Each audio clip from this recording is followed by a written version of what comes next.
So today we're jumping into a story that's all about a massive promise, a couple facing the heartbreak of infertility, and a plan that, well, goes completely off the rails. It's a story that really gets to the heart of a timeless question. What happens when divine timing and human impatience collide? Right. This question is pretty much the engine for everything that's about to unfold. We're talking about a high-stakes drama here, packed with faith, doubt, and the explosive fallout of trying to force things to happen on your own schedule. Okay, so our story kicks off with a man named Abram. Now, Abram has been promised this incredible, world-changing legacy, descendants as far as the eye can see. But there's just one tiny, massive problem. He doesn't have any children, and he's not getting any younger. And this is the fundamental tension of his whole life. I mean, can you imagine? You're told you're going to be the father of a great nation, but year after year, you and your wife Sarai are still childless? That huge grand promise starts to feel pretty empty when there's no one to pass it on to. So, from where Abram is standing, the situation looks bleak. Everything he's built, his entire life's work, is on track to go to a servant, not a son. It feels like a total contradiction to what he's been promised. He even complains about it, saying his heir is just one born in my house. But just when it seems like all hope is lost, that divine promise doesn't just get repeated. Oh no, it gets cranked up to 11, pushed way beyond anything Abram could have possibly imagined. The message here is crystal clear. There's no room for misunderstanding. The heir isn't going to be a loyal servant. It will be Abram's own son, from his own body. The promise is getting incredibly specific and incredibly personal. And then you get this moment, wow. This isn't just about one son anymore. The scale of the promise just explodes. It's a legacy as huge, as massive, as literally uncountable as the stars in the night sky. I mean, just try to wrap your head around that number. You can't. And this is what's so fascinating, right? You've got this immense, mind-boggling, cosmic promise on one side, and on the other, the cold, hard reality of Abram's life. Just an old man, standing alone under those very same stars without a single child to his name. The gap between the two is just staggering. Now, a promise this big, it needs to be locked in. It has to be made official. And in the ancient world, that meant one thing, a covenant.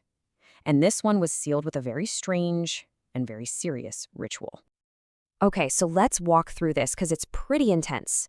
Normally, in a covenant like this, both people would walk through the animal halves, basically saying, if I break this promise, may what happened to these animals happen to me.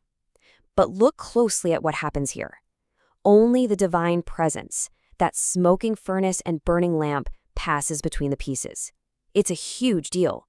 It means the burden of keeping this promise falls entirely on God.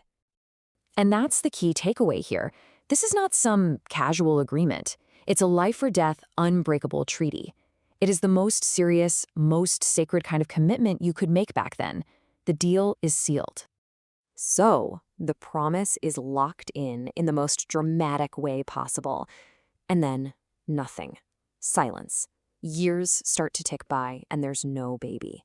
And in that quiet, that's when the human element creeps in. Doubt, impatience, and a plan. A workaround. A whole decade. 10 years pass after they've settled in this new land. That is a long time to wait. For Sarai, it becomes just unbearable. She comes to believe that God has personally prevented her from having children. So she decides it's time to take matters into her own hands. Now, this might sound really strange to us today, but this was actually a recognized cultural practice back then. It was a kind of legal and social loophole to get an heir if a wife couldn't conceive. And Abram? He listens to his wife and goes along with the plan. And on a purely biological level, the plan works. Hagar gets pregnant. But the victory is short-lived because the whole thing just backfires immediately and spectacularly. The second Hagar knows she's pregnant, the entire power dynamic in the house shifts. Contempt starts to brew between the two women and things get ugly fast. You can just feel the pain and the anger in Sarai's words here. She feels completely wronged. The very plan she came up with has blown up in her face, and she lashes out, putting all the blame squarely on Abram. The whole situation just becomes toxic. So the conflict just keeps getting worse. Sarai, with Abram's blessing, starts treating Hagar so harshly. The text says she dealt hardly with her, that Hagar, who is pregnant, sees no choice but to run away. She flees for her life out into the unforgiving wilderness.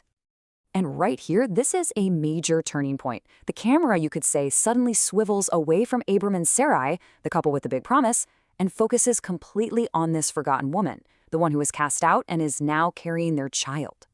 And in this moment, a second parallel promise is born out of the mess of the human plan. Sound familiar? Just like Abram, Hagar's promise that her descendants will be too many to count. Her son is even given a special name, Ishmael, which means God hears, because her suffering has been heard.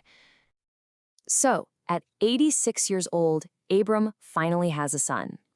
In a way, the workaround actually worked. But this isn't the child of the covenant. And in trying to solve their problem, they've just kicked off a much, much more complicated story. This is what Hagar calls the one who spoke to her. Think about that. In her absolute lowest moment, when she felt completely invisible and thrown away, she felt seen. It's such a powerful declaration from someone who was treated like a means to an end and then tossed aside. She literally names God based on her experience of being seen. And that's really the heart of it, isn't it? A single human choice, a decision made out of desperation and impatience, ends up splitting one great promise into two. It creates two peoples, two destinies, all tangled up together for the rest of history. And it leaves us with a really tough question.